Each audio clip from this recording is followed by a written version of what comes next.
The fluorescent lights buzzed overhead as Claire adjusted her scrubs and checked her watch. 3 in the morning.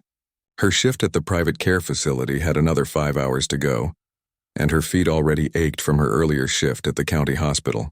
2 jobs, 7 days a week. That was her life now and would be for the next 3 years until her student loans were finally paid off. "Claire, you've got a new assignment," her supervisor called out, waving a thick manila folder. "Room 304, long-term patient. Private care, so the family's covering everything." Claire took the folder and flipped it open. Jonathan Hartford, 52 years old, real estate developer. The note said he'd been in a coma for 3 months after a serious car accident. Severe head trauma, multiple fractures, but stable condition. The kind of case where you just wait and hope. She walked down the quiet hallway, her sneakers squeaking against the polished floor. Room 304 was at the end, larger than the others, with a window overlooking the city lights. Inside, monitors beeped softly, tracking a heartbeat, oxygen levels, brain activity. And there in the bed lay a man who looked like he was simply sleeping. Jonathan Hartford didn't look like the rich businessmen she'd seen on TV. No power suit, no confident smile. Just a regular person, thin from months of muscle loss with gray streaking through his dark hair. Tubes and wires connected him to various machines, and a ventilator helped him breathe. Claire set down her bag and got to work, checking his vitals, noting everything in her chart.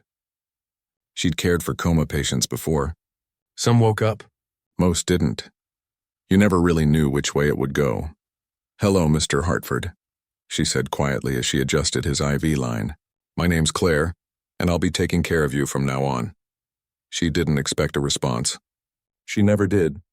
But she'd learned in nursing school that talking to coma patients might help. Something about familiar voices and stimulation, so she always talked, even if it felt like talking to an empty room. Over the next few weeks, Claire fell into a routine. She'd arrive at midnight, check Jonathan's vitals, clean him up, adjust his position to prevent bed sores, and manage his feeding tube. And she'd talk. About the weather, about the terrible coffee in the break room, about the book she was reading. "You're missing a beautiful autumn," she told him one night while changing his bedding. "The trees outside are turning gold and red. Your window has a decent view, but I wish I could wheel you closer so you could see better." What surprised her was the visitors, or rather, the lack of them. Jonathan's children came by maybe once a week, usually during business hours when Claire wasn't there. But sometimes she'd overlap with them during shift changes. The son, a man in his 30s wearing expensive suits, would stand by the door checking his phone. The daughter, maybe a year younger, would sit in the corner chair, scrolling through social media. Claire tried not to judge. Everyone handled grief differently, but she couldn't help noticing they barely looked at their father. They never touched his hand or spoke to him. They just talked to each other. "The board meeting is next Tuesday," the son said during one visit while Claire was checking the monitors. "We need to be there." "What about Dad's vote?" the daughter asked. "He doesn't have a vote right now." "That's the whole point.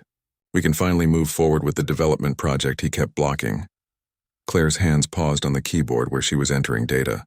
She glanced at Jonathan's still face. His eyes remained closed, his expression peaceful. The daughter sighed. "Do you think he'll ever wake up?" "Does it matter? The doctors say even if he does, he'll probably have brain damage.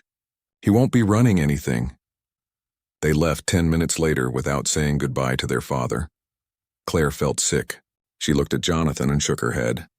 "I'm sorry you had to hear that," she whispered. Then she caught herself. He couldn't hear anything, could he? She started paying more attention after that. She noticed that when she played classical music on her phone, Chopin mostly because she liked it, his heart rate would settle into a calmer rhythm. When the cleaning staff came in with their loud carts and harsh chemical smells, his blood pressure would spike slightly. "You can hear us, can't you?" she murmured one night, watching the monitors. "Maybe not understand, but something's getting through." She began reading to him. First just news articles from her phone. Then she brought in a book, a thriller she'd been meaning to read. She figured if he could somehow hear, he might as well enjoy a good story instead of her rambling about hospital gossip. One night, about 2 months into her assignment, something strange happened. She was reading a passage about a character escaping from danger when she noticed Jonathan's right index finger had moved. Just a tiny twitch, barely visible. Claire set down the book and leaned closer. "Mr. Hartford, Can you hear me? Nothing. His face remained still, his eyes closed. Maybe she'd imagined it, but the next night she tested it. She read the same passage, watching his hands carefully. There. The same finger, the same small movement. Her heart raced. She checked his charts from previous nurses. No one had noted any movement. She documented it carefully, adding the time and circumstances. The doctors were skeptical when she reported it. Involuntary muscle spasms are common in coma patients, the neurologist explained. Don't read too much into it. But Claire knew what she'd seen. She started experimenting carefully and quietly. She'd mention different topics and watch for reactions. When she talked about business or money, nothing. When she read stories with emotion or conflict, sometimes that finger would twitch. When his children visited and argued, his heart rate increased. "You're in there, aren't you?" she whispered one night after a particularly tense visit from his business partner, a slick man who'd spent 20 minutes on a phone call about property deals while standing next to Jonathan's bed. "You're hearing all of this." Claire found herself staying longer than her shifts required. She'd bring in her laptop and play different types of music, noting which ones caused responses. She'd read news about his company, watching the monitors for changes. She started to feel protective of this man she'd never actually met. His children's visits became more infrequent. 4 weeks could pass without them stopping by, but the business partner came regularly, always on his phone, always discussing deals and numbers. He never spoke directly to Jonathan. One night, Claire was alone with Jonathan when she noticed tears forming in the corners of his closed eyes. She froze, her hand halfway to adjusting his pillow. "Mr. Hartford?" Her voice cracked. She grabbed a tissue and gently dabbed his eyes. "It's okay. I'm here. You're not alone." The monitors beeped steadily. No other movement, no other sign. But those tears were real. Claire pulled up a chair and sat beside his bed, something she wasn't supposed to do during work hours. She took his hand, careful of the IV line. "I don't know if you can really hear me," she said softly, "but if you can, I want you to know something. I'm going to take care of you, and I'm going to pay attention to everything happening around you. You're not forgotten. Not by me." His hand was warm in hers. Outside the window, the city lights twinkled in the darkness. The monitors continued their steady rhythm, and Claire sat there keeping watch, wondering what secrets were locked inside the mind of the sleeping millionaire. 5 months. That's how long Claire had been caring for Jonathan Hartford when everything changed. It was a Tuesday night, unseasonably cold for October. Claire had just clocked in for her midnight shift, carrying a thermos of coffee and a new book she'd picked up at the thrift store. Something about ancient Rome.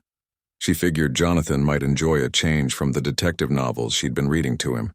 She pushed open the door to room 304, flipping on the small lamp by the chair rather than the harsh overhead lights. She'd learned that the gentler lighting seemed to keep Jonathan's vitals more stable during nighttime checks.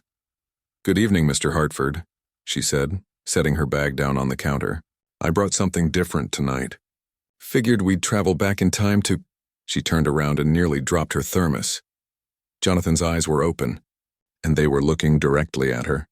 Claire's breath caught in her throat. For a moment she couldn't move, couldn't think. Then her training kicked in. She rushed to his bedside, checking the monitors, her hands shaking slightly. "Mr. Hartford? Can you hear me? Blink if you understand me." His eyes moved slowly, following her face. Then deliberately he blinked once, twice. "Oh my God," Claire whispered. She reached for the call button, then hesitated. Something made her pause. She looked back at Jonathan. His eyes were intense, focused, and there was something in them. Fear, urgency. She leaned closer. "Should I call the doctor right now?" Jonathan's eyes shifted to the left, then back to her. A clear no. Claire's heart pounded. This went against protocol. She should be calling the entire medical team. But those eyes were pleading with her. "Okay," she said softly. "Okay, I'm going to check you first, just us. But if something's wrong, I have to get help. You understand?" A single blink. "Yes." She worked quickly but thoroughly, checking every vital sign, every monitor reading, every physical response. Everything looked stable. Better than stable, actually. His oxygen levels were excellent. His heart rate was strong and steady. It was like his body had just been waiting for his mind to catch up.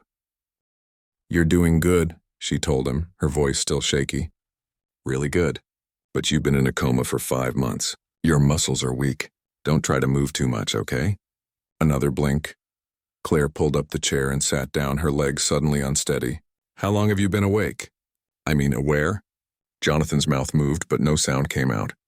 His throat would be too weak from months of the feeding tube.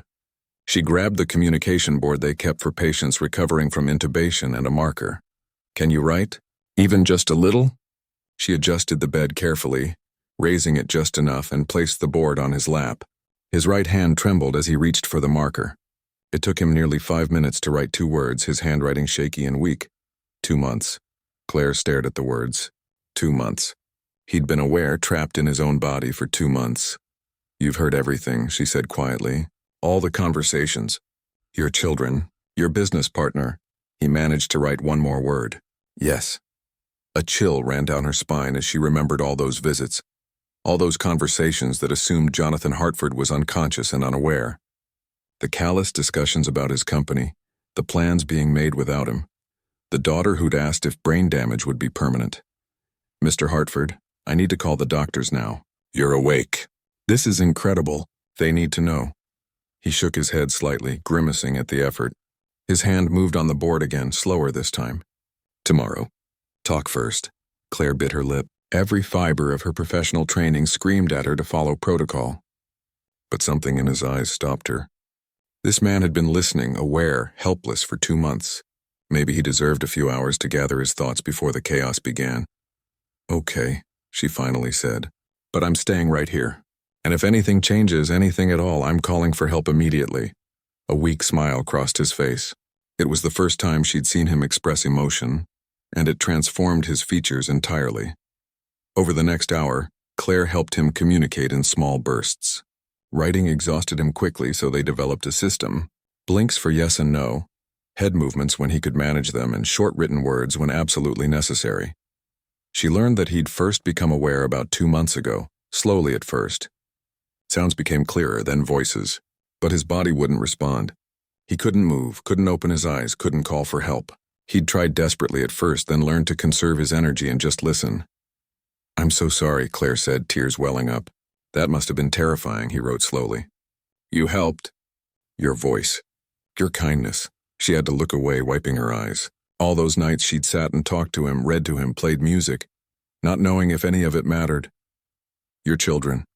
She started carefully. And your business partner. You heard their plans? His expression darkened. He wrote one word. Betrayal. What do you want to do? His hand shook as he wrote. Trust you. Only you. The weight of those words settled on Claire's shoulders. Here was a man worth millions with a company and family and an entire life, and he was saying she was the only person he trusted. Why me? She asked. He took a long time writing the response, his hand trembling with fatigue. Saw truth. Everyone else sees money. You saw person. Claire swallowed hard. She thought about his children who barely visited, his business partner, who treated his bedside like an office, the doctors who saw him as a case number. She'd just seen a patient who needed care and kindness. All right, she said, making a decision that probably violated a dozen hospital policies. Tomorrow morning we'll tell everyone you're awake. But tonight you tell me what you need, what you know, and we'll figure out how to handle this. Jonathan's eyes filled with relief. Over the next 3 hours, through painstaking writing and gestures, he communicated what he'd learned while trapped in silence. His business partner, Richard, had been embezzling money. Jonathan had started to suspect it before the accident, which was why he'd blocked certain deals. His daughter was involved somehow, though Jonathan wasn't sure of the details. He'd heard her and Richard talking in hushed voices during one visit, mentioning payments and keeping things quiet. His son knew something but was staying out of it, more interested in preserving his own position than stopping the theft and the accident itself. Jonathan wrote 3 chilling words. Brakes were cut. Claire felt cold. You think someone tried to kill you? Know it. Did you tell anyone? Before the accident? He shook his head, then wrote. Started investigating. Next day, accident. We need to go to the police, no proof. They'll hide everything once I wake up. His hand moved again, slower. Need evidence first. Mr. Hartford, I'm a nurse, not a detective. I'll guide you, please, only chance. Claire looked at this man, still so weak he could barely hold a marker, asking her to help catch whoever had tried to kill him. It was insane. She should refuse, call security, let the proper authorities handle it. But she remembered those tears she'd seen in his closed eyes, the loneliness of being trapped and aware, the daughter who'd hoped for brain damage, the partner who'd made business deals standing over what he thought was a helpless body. "Okay," she said finally, "but first you need to get stronger. Tomorrow I'm calling the doctors. You're going to pretend you just woke up just now. You've been in a deep coma the whole time, no awareness. Can you do that?" "Yes. And we're going to get you into rehab, get your strength back. Then we figure out the rest, deal?" He managed to lift his hand slightly, offering it to her. Claire took it carefully, feeling the weak grip. "Deal," he whispered, his voice barely audible, rough from disuse. Claire squeezed his hand gently. "Get some rest, real rest. Tomorrow your new life starts." She watched as his eyes closed, exhaustion finally taking over. But this time she knew he was just sleeping. Not trapped, not alone. And somehow, without meaning to, she'd become part of something much bigger than taking care of a coma patient. The next morning came too quickly. Claire had stayed the entire night dozing in the chair beside Jonathan's bed. When the day shift started filtering in, she gently woke him. "Ready?" she whispered. He nodded slightly, then closed his eyes again, preparing to play the part of someone just emerging from a 5-month coma. The neurologist's reaction was exactly what they'd hoped for. Shock, excitement, immediate testing. Within an hour, room 304 was filled with doctors, all amazed by what they called a miraculous recovery. Jonathan played his role perfectly, confused and disoriented, responding slowly to questions, acting like someone whose mind was just finding its way back. Claire stayed in the background, just another nurse watching it all unfold. Jonathan's children arrived within hours of getting the call. His daughter rushed in with tears streaming down her face, grabbing her father's hand. "Dad, oh my God, Dad, you're awake!" Claire watched Jonathan's face carefully. He smiled weakly at his daughter, but his eyes held something else. Sadness, maybe, or disappointment. His son stood at the foot of the bed, looking genuinely relieved, but also nervous. "This is incredible. The doctor said you might never wake up. How long?" Jonathan's voice was raspy, weak. The doctors had warned that his speech would take time to return fully. 5 months, his daughter said, wiping her tears. "You've been gone for 5 months. Company." Jonathan managed. There was a brief pause. His son cleared his throat. "Everything's fine, Dad. Don't worry about business right now. Just focus on getting better." Richard, the business partner, showed up that afternoon. He walked in with flowers and a big smile, but Claire noticed how his hand trembled slightly when he shook Jonathan's. "Jonathan, my friend, this is a miracle. We've all been so worried." Jonathan just nodded, his expression blank, tired. He was good at this, Claire thought. "Really good. The company's in good hands," Richard continued. "We've kept everything running smoothly. You just concentrate on recovery." After they all left, Jonathan caught Claire's eye and made a small gesture. She understood. Time to start digging. The doctors wanted Jonathan moved to a rehabilitation facility within the week, but he insisted on staying at the private care center for now, citing comfort and familiarity. What he really wanted was more time before people started paying close attention to his activities. He also insisted that Claire continue as his primary nurse, offering to triple her salary from his personal funds. His children protested, suggesting that he needed more experienced care, but Jonathan was firm. It was one of the few things he put his foot down about. "She knows my routine," he said simply. "I trust her." His daughter's eyes narrowed slightly at that, but she didn't push it. Not yet. Over the next 2 weeks, Claire became Jonathan's hands and eyes in the investigation. During her shifts, when they were alone, he'd direct her on what to look for. It started simple. "My tablet," he told her one night, his speech getting stronger each day. "In the closet. Personal one, not the work one they've been bringing." Claire found it hidden in a bag at the back of the closet. Dead battery. She charged it overnight and brought it back. Jonathan's fingers were still weak, but he managed to navigate through his files. "Look," he said, turning the screen to show her. "These emails. 3 days before the accident." Claire read over his shoulder. They were between Jonathan and a forensic accountant he'd hired privately. The accountant had found discrepancies in several property deals, money being funneled through shell companies. Hundreds of thousands of dollars, maybe more. The trail led back to Richard. "Did anyone else know you hired this accountant?" Claire asked. No, I kept it quiet. Wanted to be sure before I made accusations. He scrolled further, but someone found out. Look at this. An email from Richard, casual and friendly, mentioning lunch plans. Nothing suspicious on the surface. But Jonathan pointed to the timestamp. He sent this at 2 a.m. Richard never works past 6. He was checking if I was at my computer, if I was awake and working. That's when you were reviewing the accountant's files? Exactly. A chill went through Claire. He was watching somehow. Your computer activity, maybe? Jonathan nodded grimly. I think so. And 2 days later, my brakes failed on the highway. They needed proof, real solid proof that would stand up in court. But getting it while Jonathan was still weak and confined to a hospital bed seemed impossible. Then Claire had an idea. The security footage, she said, from the parking garage where you kept your car. If someone tampered with your brakes, they had to do it there, right? Police checked after the accident. Found nothing. Because they were looking for an accident, not a crime. What if we looked again, but we knew what we were searching for? Jonathan's eyes lit up. The company owns that building. I can access the security system. Not yet, you can't. They'll see you logging in. They'll know you're investigating. Claire thought for a moment. But I could access it. If you tell me how.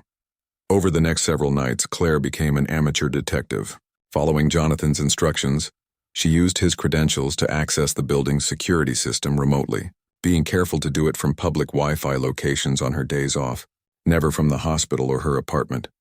She downloaded footage from the week before Jonathan's accident. Hours and hours of boring parking garage video. Then, on her breaks, she'd watch it on her laptop, looking for anything unusual. It was mind-numbing work. Car after car entering and leaving. People walking to their vehicles.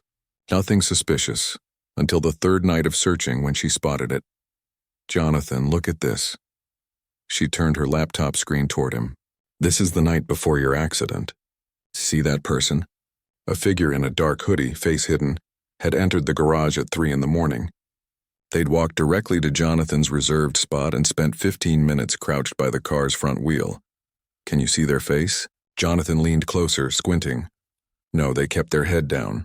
They knew where the cameras were. Claire scrolled forward. But watch what happens when they leave. The figure walked toward the exit, still keeping their head down. But then a car approached, headlights sweeping across the garage. The person turned instinctively, lifting their hand to block the light. Claire paused the video and zoomed in. The image was grainy, but clear enough. That's a woman, Jonathan said slowly. And that watch. That's a Cartier Tank Française. Very distinctive. Claire's stomach dropped. Your daughter wears a watch like that. I've seen it. Jonathan closed his eyes, pain crossing his face. Yes, she does. The room fell silent except for the quiet beeping of the monitors. Claire wanted to say something comforting, but what could she say? They'd just found evidence that his own daughter might have tried to kill him. We need more, Jonathan finally said, his voice rough. This isn't enough. It could be someone else with a similar watch. We need to connect her to Richard, prove they're working together. Over the following days, Claire continued digging. She used Jonathan's credentials to access his company's financial records. Downloading files late at night, she felt like a criminal, looking over her shoulder constantly, jumping at every sound. Then she found it. Transfer records showing payments from one of Richard's shell companies to an account belonging to Jonathan's daughter. $25,000 3 months before the accident, then another $30,000 2 weeks later. What would Richard be paying her for? Claire wondered aloud. Silence, maybe, Jonathan said bitterly. Or cooperation. She had access to my home office, my personal files. She could have told him I hired the accountant. But they still needed the smoking gun, proof of the conspiracy, something that would make the connection undeniable. That's when things got dangerous. Claire arrived for her shift one evening to find security guards outside Jonathan's room. Inside, his son stood with a hospital administrator and 2 men in suits. What's going on? Claire asked, her heart racing. The administrator looked uncomfortable. Ms. Claire, I'm afraid there's been a complaint filed against you. Mr. Hartford's family believes you've been accessing confidential information without authorization and manipulating the patient during a vulnerable time. One of the suited men stepped forward. We're going to need you to hand over any electronic devices and come with us for questioning. Claire's eyes met Jonathan's across the room. His face had gone pale. They'd been caught. Or worse, someone knew what they were looking for and was trying to stop them. I want her as my nurse, Jonathan said firmly, his voice stronger than it had been. Whatever my family thinks, I'm the patient. I make the decisions about my care. Dad, she's taking advantage of you, his daughter said, stepping into the room. Can't you see that? You're not thinking clearly yet. My mind is perfectly clear, and I know exactly what's happening. The tension in the room was thick enough to cut. Claire's hands were shaking. Everything they'd worked for, all the evidence they'd gathered, was about to fall apart. Then Jonathan did something that changed everything. I'm ready to talk to the police, he announced. About my accident. About everything that's been happening. And Claire stays with me while I do it. Those are my terms. His daughter's face went white. Richard, who had just walked in, froze in the doorway. And Claire realized that sometimes the only way forward is to stop hiding and face the truth head on, no matter how dangerous it might be. The room erupted into chaos. Jonathan's daughter started talking fast, her voice high and panicked. Richard tried to leave, but one of the security guards blocked the door. Jonathan's son looked completely confused, his eyes darting between everyone. Dad, you don't know what you're saying, his daughter pleaded. You're still recovering. You're not thinking straight. I'm thinking clearer than I have in years, Jonathan replied, his voice steady despite his physical weakness. Claire, call Detective Morrison. His card is in my wallet. Claire moved to the closet where Jonathan's personal belongings were stored. But Richard stepped forward, his friendly mask finally slipping. Jonathan, let's talk about this privately, he said, his voice tight. You've been through trauma. Sometimes the mind plays tricks after a coma. You don't want to make accusations you'll regret. The only thing I regret is trusting you. The administrator looked desperately uncomfortable. Mr. Hartford, perhaps we should call your doctor first. Make sure you're in the right state of mind to make these decisions. I'm competent. I'm alert. And I'm a victim of attempted murder. Now either someone calls the police or I will. Claire found the detective's card and pulled out her phone, her hands still shaking. She dialed the number while everyone watched. Detective Morrison. This is Claire Bennett. I'm a nurse at Riverside Care Center. Jonathan Hartford is awake and needs to speak with you urgently about his accident. He says it wasn't an accident. 20 minutes later, 2 detectives arrived. Morrison was in his 50s, gray-haired and sharp-eyed. His partner, a younger woman named Detective Chen, carried a tablet and recorder. The hospital administrator had cleared the room of everyone except Jonathan, Claire, and the 2 officers. Mr. Hartford, Morrison said, settling into a chair. You're saying your car accident was intentional? I'm saying my brakes were tampered with, and I know who did it.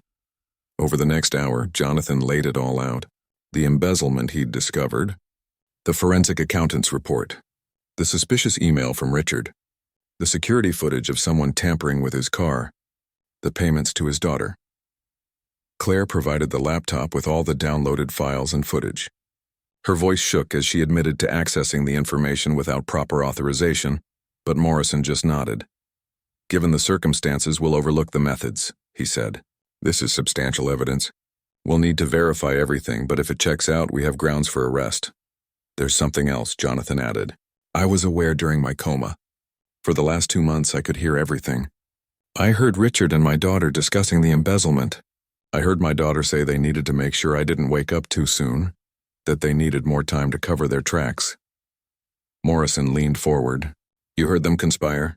I heard enough to know they were working together, that they were worried about what would happen when I woke up. Detective Chen looked up from her notes. Would you be willing to wear a wire? If we can get them talking, get them to admit what they did on recording, that would seal the case. Jonathan glanced at Claire. She could see the exhaustion in his eyes, but also the determination. Yes, whatever it takes. The plan was set for the next evening.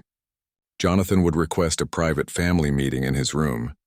He'd tell them he wanted to discuss the company's future and his estate.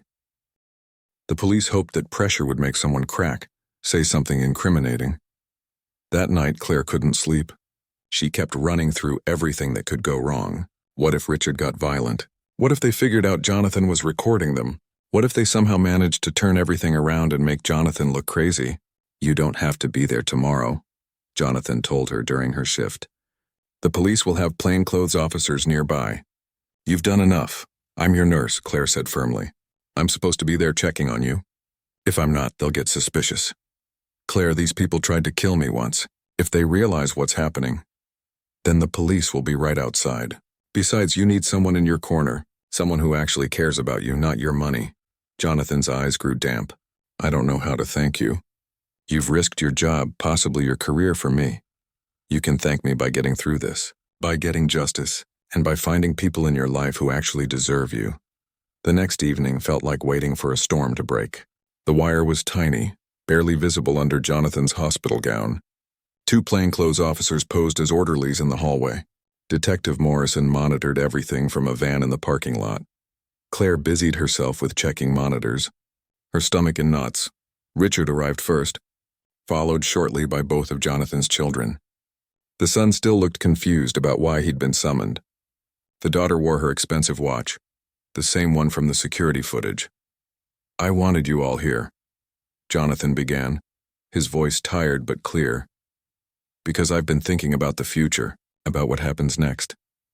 Dad, you should be focused on recovery, not business, his daughter said, taking a seat beside the bed. She put her hand over his, all concern and tenderness. It made Claire feel sick. I'm focused on the truth, Jonathan replied. Richard, how much money have you taken from the company? The room went silent. Richard's friendly expression froze. Jonathan, I don't know what you're talking about. Yes, you do. The shell companies, the false invoices, the properties that were purchased at inflated prices with the difference going into your accounts.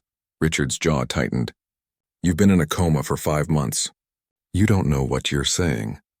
I know exactly what I'm saying. I hired a forensic accountant before my accident.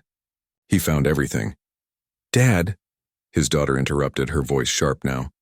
Where is this coming from? Has someone been putting ideas in your head? She shot a look at Claire. Nobody put anything in my head. I've known for months, even before the accident. Then why didn't you say anything? His son asked, speaking for the first time. Because I wanted proof, and because I wanted to see who was involved. Jonathan looked at his daughter. I never imagined it would be you.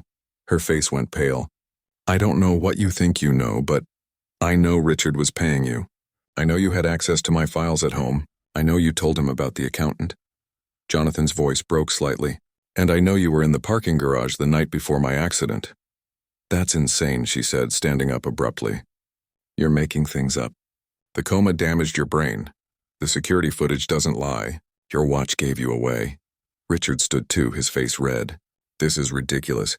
Jonathan, you need psychiatric help. You're paranoid and delusional. Then explain the payments. Explain why you're embezzling from a company you helped build. I'm not explaining anything without a lawyer present, Richard snapped. This is harassment.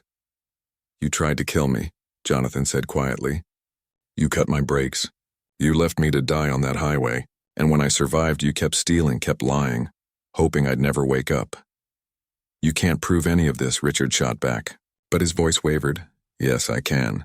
I have the accountant's full report. I have security footage. I have bank records showing payments to my daughter. I have emails. Jonathan's daughter's hands were shaking now. Daddy, please. You don't understand. I was in debt. Gambling debts. Bad people were threatening me.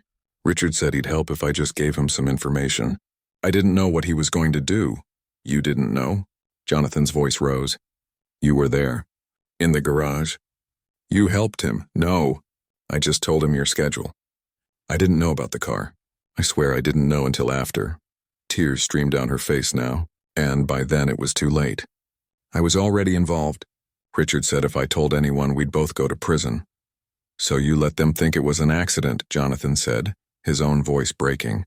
You came to this room. You stood by my bed. And you hoped I would die. I'm sorry, she sobbed. I'm so sorry. I never meant for any of this. Richard grabbed her arm. Shut up, don't say another word. The door burst open. Morrison and Chen strode in, other officers behind them. Richard Chen and Catherine Hartford. You're under arrest for conspiracy to commit murder, attempted murder, and embezzlement. Richard tried to run, but officers blocked his path. As they read him his rights and cuffed him, he shot a venomous look at Jonathan. You should have died. You stupid, stubborn old man. You should have died. Catherine didn't resist. She just kept crying, kept saying she was sorry as they led her away in handcuffs.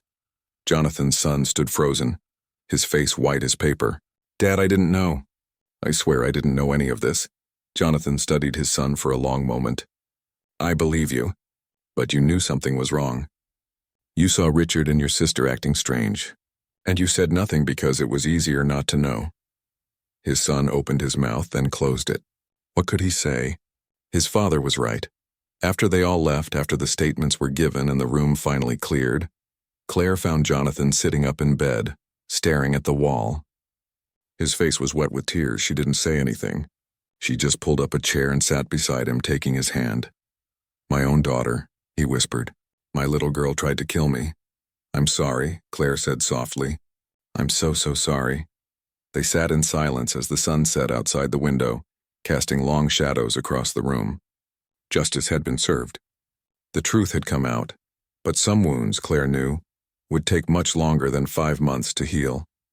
6 months had passed since the arrests. Claire stood in front of the mirror in her small apartment, adjusting the collar of her new dress. It was navy blue, professional but not too formal. Today was important and she wanted to look the part. Her phone buzzed. A text from Jonathan. "The car is downstairs whenever you're ready." No rush, she smiled. Even after everything, he was still considerate about the little things. The trial had been exhausting. 3 months of testimony, evidence, and watching Jonathan relive the worst moments of his life on the witness stand. Richard had shown no remorse, fighting every charge with expensive lawyers. But the evidence was overwhelming. Security footage, financial records, and most damning of all, the recording where he'd said Jonathan should have died. He was sentenced to 25 years. Catherine's case was more complicated. Her lawyers argued she'd been coerced, that she was a victim of Richard's manipulation. The gambling debts were real, the threats were real, but she'd still participated. She'd still given information that led to her father's attempted murder. She'd still kept quiet afterward. The judge gave her 8 years with possibility of parole after 5. Jonathan had sat stone-faced through her sentencing, and Claire had been beside him, holding his hand. Part of me wanted them to give her less. He'd told Claire later. "She's still my daughter, but another part of me can't forget that she stood by my hospital bed and hoped I wouldn't wake up."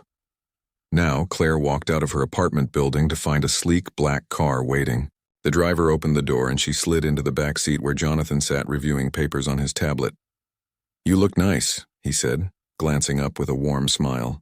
He looked different now, healthier, stronger. Physical therapy had worked wonders. He walked with barely a limp, and the gray in his hair somehow made him look distinguished rather than tired.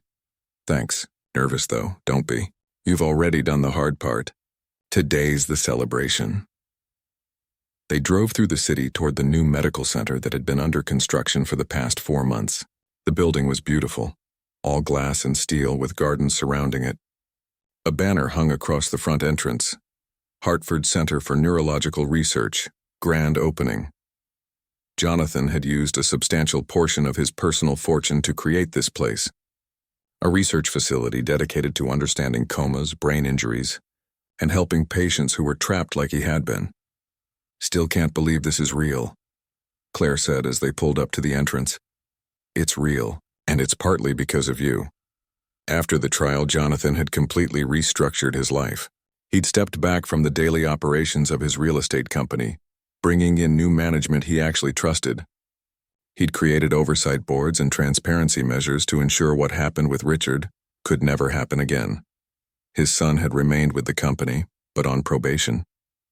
Jonathan had made it clear that trust needed to be rebuilt through actions, not words. The relationship was strained, but slowly improving. But the real change was the foundation. Jonathan had become passionate about helping coma patients and their families. He'd met with researchers, doctors, and other survivors. And he'd kept coming back to one idea. People needed to know that coma patients might be aware, might be listening, might be trapped and terrified and hoping someone cared enough to keep talking to them. The center would research new treatments, new ways to detect awareness, new therapies to help patients emerge from comas. It would also train medical staff on how to care for coma patients with the assumption that they might be conscious. And Jonathan had insisted on one more thing: a patient advocacy program, run by someone who understood what it meant to see the person behind the medical condition. "Ladies and gentlemen," the moderator announced from the stage inside the center's bright atrium, "please welcome the director of the Hartford Foundation's Patient Advocacy Program, Claire Bennett." Claire walked up to the podium, her heart pounding. The room was filled with doctors, researchers, hospital administrators, and families of coma patients. All looking at her, she took a breath and began. 7 months ago, I was a nurse working 2 jobs, drowning in student debt, just trying to get through each shift. Then I was assigned to care for a man in a coma. I did what I'd been trained to do. I checked his vitals, managed his care, kept him comfortable. But I also did something else. I talked to him. She glanced at Jonathan sitting in the front row. He nodded encouragingly. I talked to him because I'd learned it might help. But mostly I talked because it felt wrong not to. Because even though he couldn't respond, he was still a person, still someone's father, still someone who'd had a life, dreams, favorite songs, favorite foods. He wasn't just a patient in room 304. He was Jonathan Hartford. The room was silent, everyone listening. What I didn't know was that he could hear me, that for 2 months he was aware of everything. Every conversation, every visitor, every moment. And later he told me that my voice, my kindness, was what kept him from giving up hope. Claire's voice caught slightly. That's what this program is about. Seeing the person, not just the condition. Advocating for patients who can't advocate for themselves. Making sure that every coma patient is treated with dignity, with hope, and with the assumption that someone might be listening. The applause was thunderous. Claire stepped down from the stage, her legs shaky, and Jonathan met her at the bottom of the steps. "You were perfect," he said quietly. "I was terrified." That's what made it perfect. It was real. The rest of the day was a blur of meetings, tours, and introductions. Claire met researchers from 3 countries who'd come to work at the center. She met families who'd been caring for loved ones in comas, desperate for any hope. She met doctors who wanted to learn new approaches. By evening, when the last visitors had left, Claire and Jonathan stood in what would be her new office. It overlooked the gardens, peaceful and green. "I still can't believe you're paying off all my student loans," Claire said, shaking her head. "That wasn't necessary." "Yes, it was. You saved my life, Claire. Not just physically, but in every way that matters. This is a small thank you." Small. Jonathan, it's $60,000. And this position pays 3 times what you were making as a nurse. You deserve it. You earned it. Claire walked to the window, looking out at the gardens where patients would eventually be able to sit with their families. "Do you think it'll make a difference? All of this?" "I know it will." Every coma patient who has a nurse like you, who talks to them and sees them as a person, that's a difference. Every family who doesn't give up hope because they understand their loved one might be aware, that's a difference. Every new treatment we develop, every life we save, that's a difference. He joined her at the window. "You taught me something, Claire. You taught me that sometimes the most important thing isn't the grand gesture or the big plan. It's just showing up. Being kind. Treating people like they matter." "You're getting philosophical in your old age," Claire teased. "I almost died. I'm allowed." They both laughed, and it felt good. Natural, like they'd known each other for years instead of months. "What about you?" Claire asked.